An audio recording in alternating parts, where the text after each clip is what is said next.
Hi, everyone, and welcome to the final chapter of Path to Peace. I pre apologize for the pause that took place, but life is lifing. And that's fine. That's how life is. So I'm gonna be doing a still art while I am talking about this last chapter, and I think that's appropriate because one of the lessons that I learned was to be still.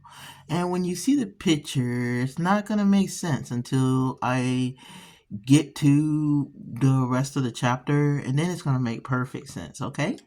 So let's get started. Okay, so first I want to start this with a story. Back in my cooking days, we had to, as a chef in the making, chef in the training, we had a lot of recipes that we had to follow. Like your job was to follow the recipe. You weren't supposed to like veer away from it. But people have their own vision of what they want to create, so sometimes that happens. Well, one of the recipes was a cake, um, and you had to instead of having like sugar and salt, it just had a S. So unfortunately for the chef that was making this cake, they made it with extra salt instead of sugar, and they made it very, very salty. But they got kind of snickered at or what have you because people were like, "You, how do you use salt instead of sugar?" and et cetera, et cetera, et cetera. And the person felt really bad, and that damaged them emotionally because here was them trying to learn how to chef and being laughed at, and it was humiliating to say the least. Now that person took that memory and lived their career rather kind of based on it. Like, I remember the time when my chef and everyone, my teaching chef, laughed at me for putting sugar where there should have been salt. I mean, putting salt where there should have been sugar, sorry. But it never went away. So every time they tell that story, every time they told the story, they told about how the chef laughed at them because they put sugar where it should have been salt. And, their reasoning was this is a mistake anyone could have made, right? So, as I say that story to say this, I spent a lot of time, and when I say a lot of time, my whole life was spent telling my story about what happened in my life. And what didn't change and what should have changed was what I was putting in the story. See, I put a lot of salt in the story instead of sugar.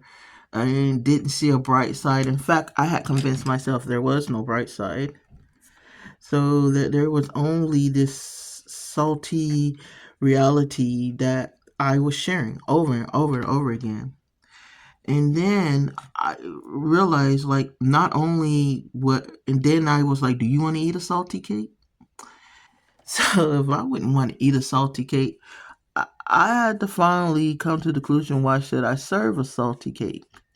So that was like a revelation for me. Like, why would I serve this salty cake and make people eat it and hear this story over and over and over again? Especially if I'm trying to tell someone you can heal, you can get past it, you can have the sweet things in life, the sweeter part of the cake. Imagine the same cake, or offering the same cake but with sugar, and people hear your same story. It's the same story, but you see the brighter side or you see the better side. And even when I was watching it, because watching the videos for myself, editing, you're kind of forced to watch them, and then I I'm conceited enough to think that I need to watch my story anyway. So I was watching my story, and there was a revelation. Like, how salty did I deliver these stories? And that was not the point. But what's more important is I kept presenting it the same way the chef told the cook was wrong. It was too salty. And then I remember watching a cooking show where the where the judge was like, "Did you taste this?" And for the first time in my life, I was forcing myself to not only tell the story and serve up this cake that I was offering, but I was tasting it. And I didn't like the way it tasted. It was very salty and it was very sad and very miserable. And how can you tell someone there's a path to peace when you are not following your own advice? So I was pretty much convicted, and that's one of the other reasons there was a pause, because I was pretty much convicted of, huh, how do I tell this story and I'm not living it, and how am I not healing, and I'm not changing, and I'm not going by the advice, and I'm not putting it down, and I'm bitter, and I'm still bitter. And guys, I'm going to tell you, the first thing I'm going to tell you is to put the salt shaker down, pick up the sugar shaker, and relive those stories, but relive the good part. It's kind of hard to be mad and happy at the same time. It's kind of hard to be bitter and giving at the same time. You can't do both. So you might as well do the one that's going to put a positive influence not only on your life, but on other people's life. How are you going to be a counselor? How are you going to teach God's word, or teach or be encouraging, when everything that comes out of your mouth is so discouraged and so burned out? Not to say that there's this wrong thing about you being burned out. Everybody's burned out. It's crazy to think that people don't have bad things happen. But how are you going to tell people it's going to get better when your story says it won't? When your very presence says it's not going to get better, it's not going to ever get better. So that was the first thing I learned. Like, stop salting up the story. Stop trying to make people eat the salted up story. So that was lesson one. The second thing I learned is, when I said self forgiveness, I didn't realize how deep that was. Because now I've been spending a lot of time going, man, you really was heavy. You really had a heavy view on life and a heavy view on things. And how are you going to encourage people when your view on life is so heavy? And it was like self forgiveness. I'm gonna forgive myself first of all, and then how can I ask forgiveness from others when I won't even give it to myself? So I'm gonna forgive myself first of all, and then I am going to heal and I'm going to grow. So that's the second thing. We heal, we grow. If you can forgive yourself, you give yourself permission to be forgiven. You will be that's freeing. It's freeing in itself. It's a wonderful path to be on, when you can be free of everything that you kind of put in your basket, and forgive yourself for putting it there. Forgive yourself for ever healing, ever not letting yourself heal. And this is going to be a video full of stories, but here's another one. I had a scar on my arm. Not talking about the one where I broke my arm, and that scar is there too. But I have a scar on my other arm. And it's just a little bitty patch. Let me see if I can can't squeeze it in. Where is it at? Oh, there's my arm. Okay, anyway, I can't squeeze it in, but I'm trying to. Let me see. Where's the camera? Oh, it will if I aim it towards the camera. Maybe you can see it. And then my skin tone. That's my broken arm. But right there, that little bitty patch right there came from a burn in the kitchen. It was very painful. And for whatever reason, I kept reopening that burn. I kept bumping it because I'm working.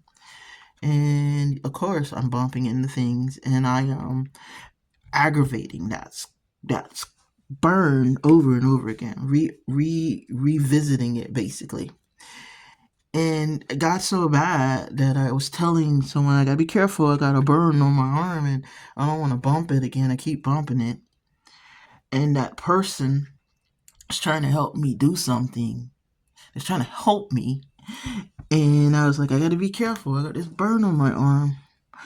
And they were like, okay, I'll, like, they were trying to pretty much do the task by themselves because they didn't want me to bump my arm again.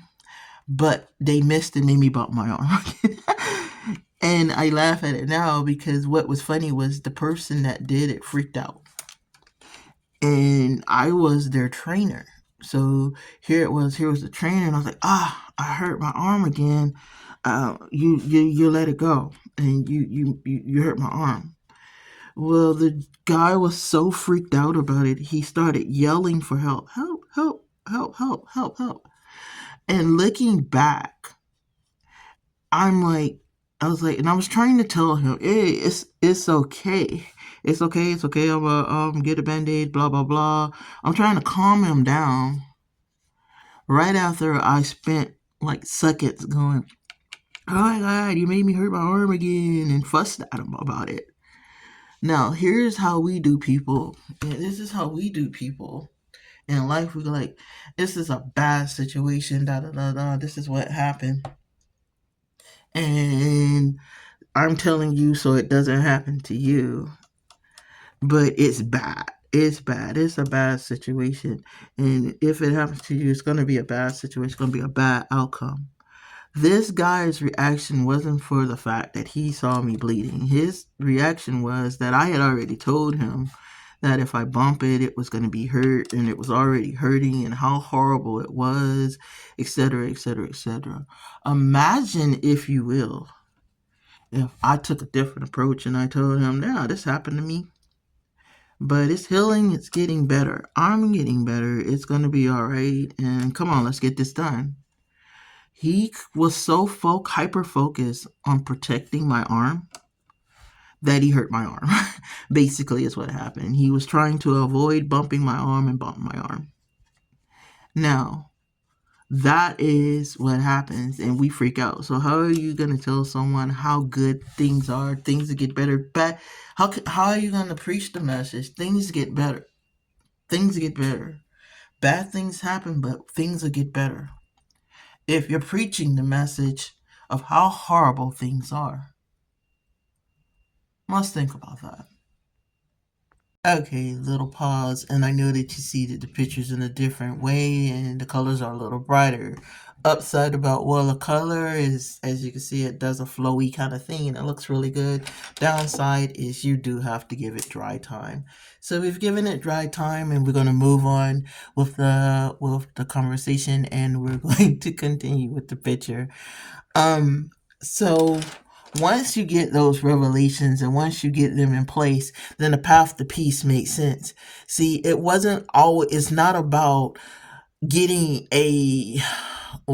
getting a resolution. It was about resolving to heal and resolving to allow yourself to heal. And some things that I wrote down was to it wasn't about freeing. It wasn't freeing to accept your own part. But to put things down, to forgive, to let go. Your path will never end. We will grow, we heal, and we keep making new paths and keep moving forward in the faith. So the conclusion should have always been that this is a journey and it'll never be over, but you can heal from it. You do have permission to heal from it. And that, my friends, is really like the message that I was trying to teach on this little path to peace.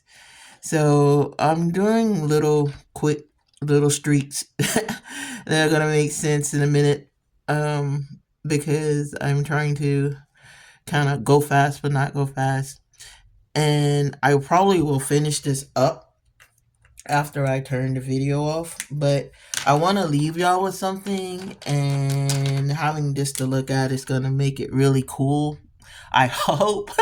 And so I'm going to kind of like not speed run, because you should never speed run when you're doing art. That's my little art tip. Just take your time, do your thing, and but give yourself room to make mistakes. Allow what Bob Ross would say, happy mistakes. So there's no such thing as a bad mistake. Yeah. So let's get this done real quick, and then I'm gonna read y'all a story and conclude this. Okay, so this is the picture. As per usual, it's not as finished as I want it to be. I will complete it more. But just like our journey, like I told you the last time, you're never ever gonna actually technically be finished. But here is what I want to read to you, and then I will conclude the piece. Woke up, tired, sighed, sat up, stretched, looked at the shadowy darkness, whispered, "Where are you?" Forced myself life events that brought me to a park, to a bench that sat across from a flower filled field. I looked at its beauty. I felt the warmth of the sun. I wanted to smile, but my body ached instead. "Where are you?" A little one showed up with tiny little smile, yiped, "Oh, the sun, oh, the flowers." Her mother sat a bench away. "May I please?" Her tiny voice filled the air. Do I remember being that free? "Yes, love, enjoy."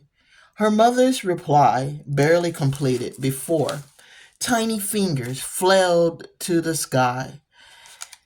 Tiny tiptoed feet lightly touched the ground as she twirled and twirled her praise, her body seeming to literally float among the flowers. Every now and then, a wee floated in the air. This little human, free of worries and pain and stress, hurt. I marveled. I smiled. Her joy contagious. God whispered, "That's the faith you need to remember. Dance in the praise of knowing I got you." I leaned back. Life had taken my dance, my praise.